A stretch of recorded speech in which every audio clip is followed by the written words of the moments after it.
नया IBN 7 हौसला है।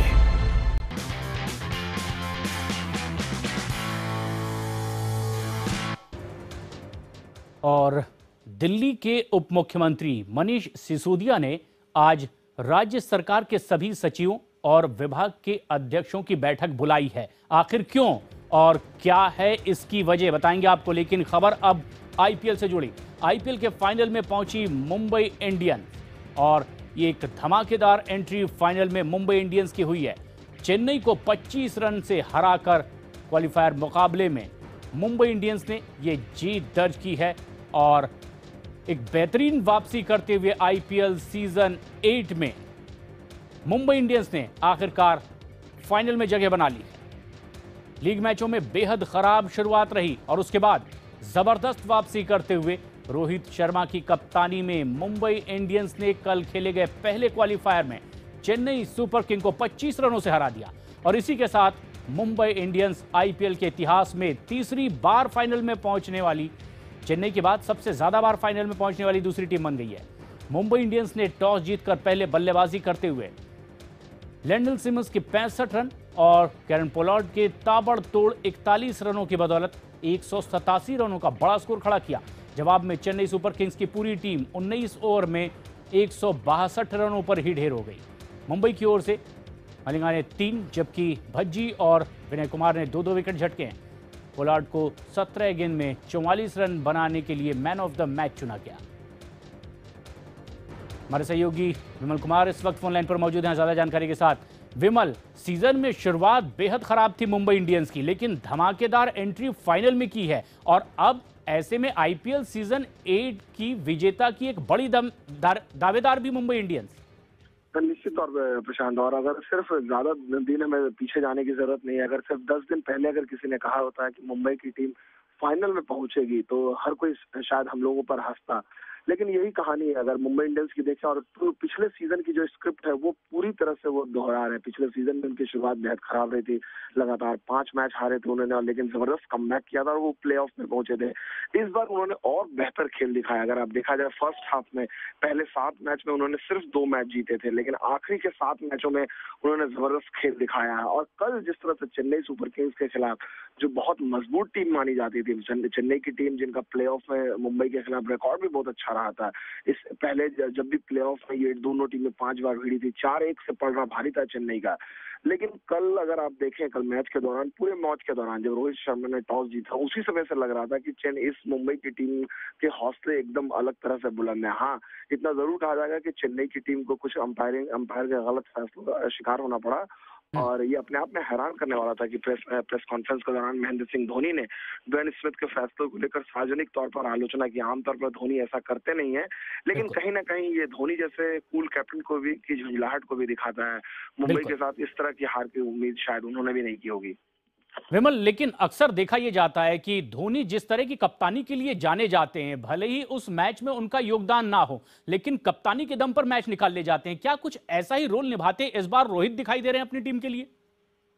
निश्चित तौर पर अगर आप देखा जाए, अगर इस बार रोहित की कप्तानी अपने आप में बहुत ही जबरदस्त रही है। खासकर अगर इस टीम को, मुंबई की टीम को जिस तरह से उन्होंने पिछले 2 हफ्तों में संभाला और जिस तरह से उन्होंने कमबैक किया और रोहित ने सहरा दिया है। रोहित को एक बहुत अच्छी बात है कि उनको जिस तरह का सपोर्ट स्टाफ मिला है, रिकी पॉन्टिंग के तौर पर उनके पास हेड कोच है, उसके बाद अनिल कुंबले हैं उनके पास, उनके बाद सचिन तेंदुलकर है मेंटोर के तौर पर, तो एक बहुत बढ़िया सपोर्ट स्टाफ है। लेकिन अगर पूरी तरह से देखा जाए, रोहित को इस टीम के साथ रिस्पेक्ट है। रोहित अपने बल्ले से, अगर मुंबई के टॉप 10 बल्लेबाजों में रोहित शर्मा है, तो जब कप्तान खुद रन बनाता है, और रोहित देखिएगा एक अलग तरह के कप्तान है।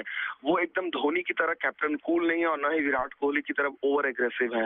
इन दोनों का कॉम्बिनेशन अगर देखा जाए, जरूरत पड़ती है तो वो विराट की तरह एग्रेसिव भी होते हैं और कई बार वो धोनी की तरह कूल भी रहते हैं। तो इन दोनों का एक कॉम्बिनेशन, और कहीं ना कहीं ये कॉम्बिनेशन मुंबई इंडियंस की टीम के लिए काफी फायदेमंद साबित हुआ है प्रशांत। और ये एक बड़ी वजह भी है जिस तरह से मुंबई इंडियंस लगातार आगे बढ़ती जा रही है। बने रहे हमारे साथ विमल। तो जैसा हम अपने दर्शकों को बता रहे हैं कि आईपीएल सीजन 8 के पहले फाइनलिस्ट का फैसला हो चुका है और मुंबई इंडियंस ने फाइनल में धमाकेदार एंट्री कर ली है। वानखेड़े स्टेडियम में खेले गए पहले क्वालिफायर में बेहद रोमांचक तरीके से मुंबई ने चेन्नई को 25 रनों से मात दे दी। कैसे हुआ ये मुकाबला और कैसे मुंबई पहुंची फाइनल में, इस रिपोर्ट में देखिए।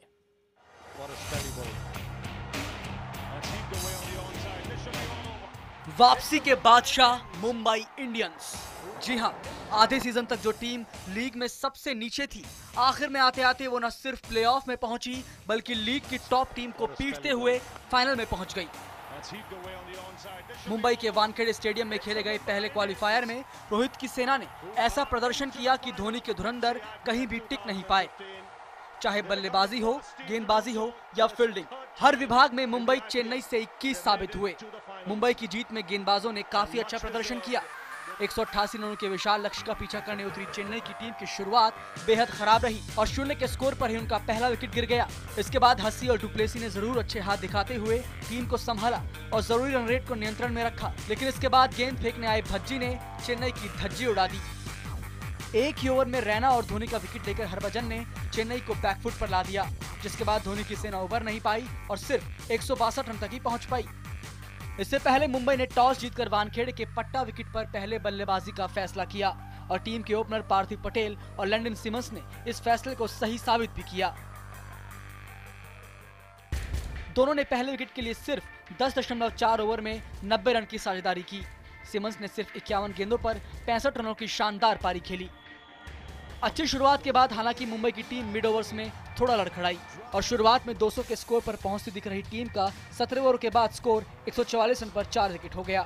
इसके बाद टीम के धाकड़ बल्लेबाज कायरन पोलार्ड ने अपना पावर शो दिखाया। सिर्फ 17 गेंदों पर 41 रन ठोककर पोलार्ड ने मुंबई के स्कोर को 187 तक पहुंचा दिया। वहीं चेन्नई की टीम के लिए इस हार का मतलब सब कुछ खत्म होना नहीं है। बेंगलोर और राजस्थान के बीच होने जा रहे एलिमिनेटर के विजेता से चेन्नई की टीम दूसरे क्वालिफायर में रांची में टकराएगी। अभिनव राव, दिल्ली, IBN 7। और जो शुरुआत बेहद लचर थी, आखिरकार एक बेहद रोमांचक मोड़ आया और मुंबई इंडियंस अब फाइनल में पहुंच गई है। विमल हमारे सहयोगी लगातार हमारे साथ बने हुए हैं।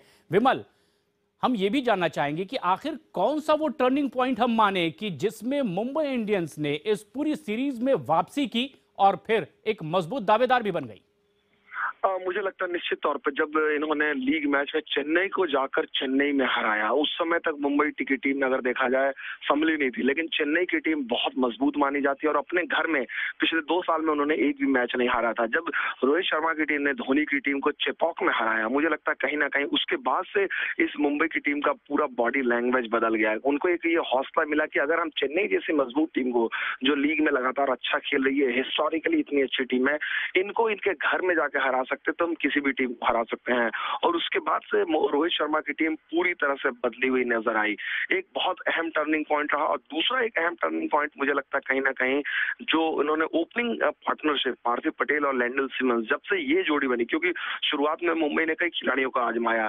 ऑस्ट्रेलिया के वर्ल्ड कप जीतने वाली टीम के समय पहले एरॉन फिंच आए, फिर उसके बाद रोहित शर्मा खुद कप्तान, वो कंफ्यूज थे, उन्होंने पहले ओपन करने का फैसला लिया, फिर पार्थिव पटेल को लेकर आए।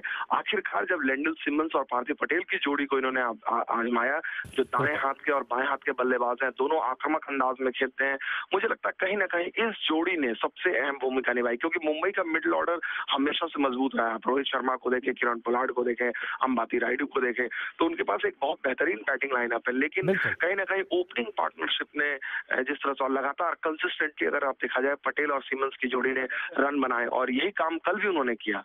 बिल्कुल, और आखिरकार फाइनल में जगह बना ली मुंबई इंडियंस ने। मुंबई इंडियंस की टीम ने सिर्फ 2 हफ्ते के भीतर ही ऐसा तख्ता पलट किया जिसकी उम्मीद उनके बड़े से बड़े फैंस भी नहीं कर पा रहे थे। आखिर मुंबई ने यह चमत्कार किया कैसे, देखिए इस रिपोर्ट में।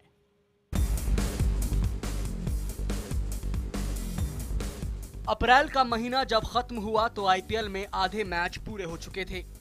मुंबई की टीम और पंजाब की टीम में सिर्फ एक पायदान का अंतर था। चेन्नई और राजस्थान नंबर 1 और 2 पर काबिज थे और नीचे से पंजाब और मुंबई की टीमों की उम्मीदें टूर्नामेंट में लगभग खत्म हो चुकी थी। लेकिन जिस टीम के लिए रविवार से पहले तक प्लेऑफ में खेलना नामुमकिन दिख रहा था, आखिर उस टीम ने टॉप 2 में जगह कैसे बना ली। मुंबई के पास हमेशा से एक बढ़कर धुरंधर ओपनर रहे हैं, लेकिन इतिहास गवाह है कि ये team Sachin Tendulkar, Sanath Jayasuriya, Herschelle Gibbs और यहां तक कि रिकी पॉन्टिंग जैसे दिग्गजों के साथ भी एक कामयाब ओपनिंग जोड़ी नहीं बना पाई। इस सीजन में भी मुंबई ने एक बार फिर से वही गलती की। रोहित शर्मा को कभी ओपनर तो कभी मिडिल ऑर्डर में भेजने की हिचकिचाहट ने टीम की रणनीति पर बुरा असर डाला। लेकिन कोच रिकी पॉन्टिंग ने जल्द ही समझ लिया कि लैंडन सिमंस और पार्थिव पटेल ही इस भूमिका के लिए सबसे बेहतरीन थे।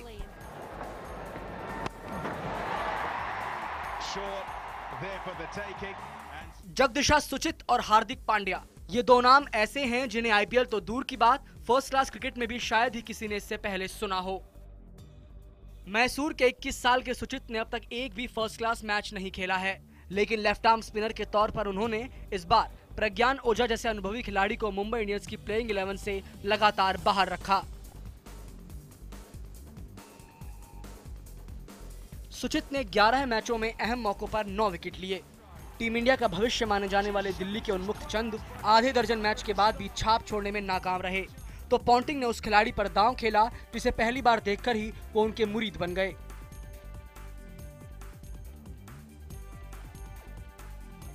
वडोदरा के हार्दिक पांड्या ने सिर्फ 6 फर्स्ट क्लास मैच खेले हैं, लेकिन उनकी दिलेरी ने मुंबई इंडियंस की टीम में एक नया आत्मविश्वास भरा। पांड्या की एक बेहतरीन पारी के चलते चेन्नई जैसी टीम को अपने ही घर में 2 साल में पहली बार हार का सामना करना पड़ा। हरभजन सिंह और लसित मलिंगा अपने करियर की ढलान पर हैं और शुरुआती मैचों में ये दोनों दिग्गज अपनी साख के साथ न्याय करने में भी नाकाम रहे। लेकिन सचिन तेंदुलकर और अनिल कुंबले की सलाह ने टीम मैनेजमेंट को भरोसा दिया कि ये दोनों खिलाड़ी मुंबई की किस्मत बदलेंगे, और वाकई हुआ भी ऐसा ही। विमल कुमार, दिल्ली, IBN 7।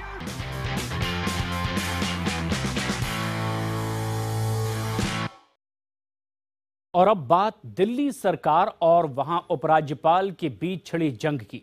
दिल्ली में उप मुख्यमंत्री मनीष सिसोदिया ने आज राज्य सरकार के सभी सचिवों और विभाग के अध्यक्षों की बैठक बुलाई है।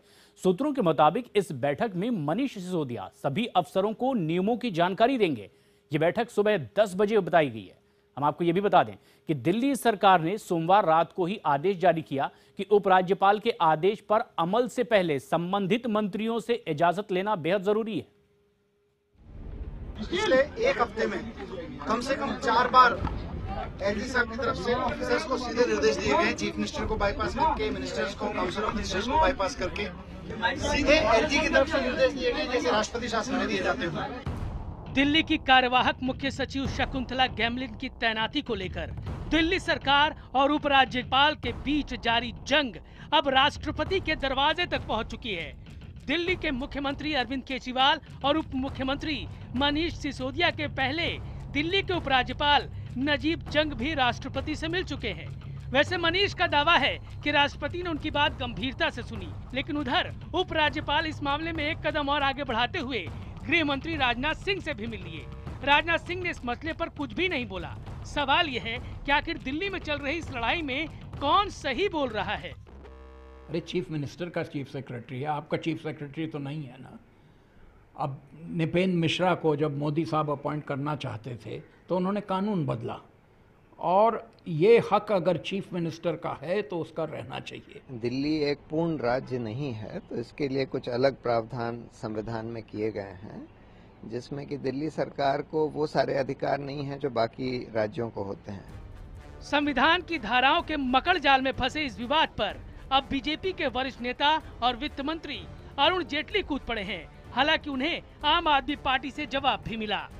आम आदमी पार्टी की सरकार का वो अपनी जिम्मेवारी को समझे। लोगों को शासन चाहिए, विवाद नहीं चाहिए। अमृतसर में बुरी तरीके से हारे हुए अरुण जेटली को वित्त मंत्री बनाने का जो एक्सपेरिमेंट नरेंद्र मोदी जी ने किया था, उसका खमियाजा तो पूरा देश भुगत रहा है। तो दिल्ली के बारे में सोचने की चिंता उनको नहीं होनी चाहिए, क्योंकि बीजेपी को अभी समझ में नहीं आएगा कि दिल्ली कितनी बदल चुकी है। वैसे इस मामले पर अरविंद केजरीवाल दिल्ली के बाहर भी कुछ समर्थक हासिल करने में कामयाब रहे हैं। ये बात समझ के परे है कि एक राज्य सरकार मुख्य सचिव नहीं नियुक्त करेगी, तो आखिरकार वो राज्य सरकार कैसे चलाएगी? वो राज्य कैसे चला सकता है? चुनी हुई सरकार है। अगर यहाँ के मुख्यमंत्री चीफ सेक्रेटरी रखने का अधिकार ना हो, सेक्रेटरी रखने का अधिकार ना हो, तो फिर सरकार का मतलब क्या रह गया है? तो जानबूझ के लगता है सरकार को परेशान किया जा रहा है। उधर नॉर्थ ईस्ट की महिला अफसर शकुंतला गैमलिन के खिलाफ केजरीवाल के बयान के बाद पूर्वोत्तर के लोगों ने दिल्ली में विरोध प्रदर्शन किया। कार्यवाहक मुख्य सचिव की नियुक्ति को लेकर छिड़े इस संग्राम में जनता से जुड़े मुद्दे गुम हो गए हैं। सवाल यह है कि इस लड़ाई से आखिर दिल्ली की जनता को क्या हासिल होगा। Bureau report IBN 7। फिलहाल इस बुलेटिन में इतना ही, लेकिन देश दुनिया की तमाम ताजा तरीन खबरों के लिए देखते रहें IBN 7।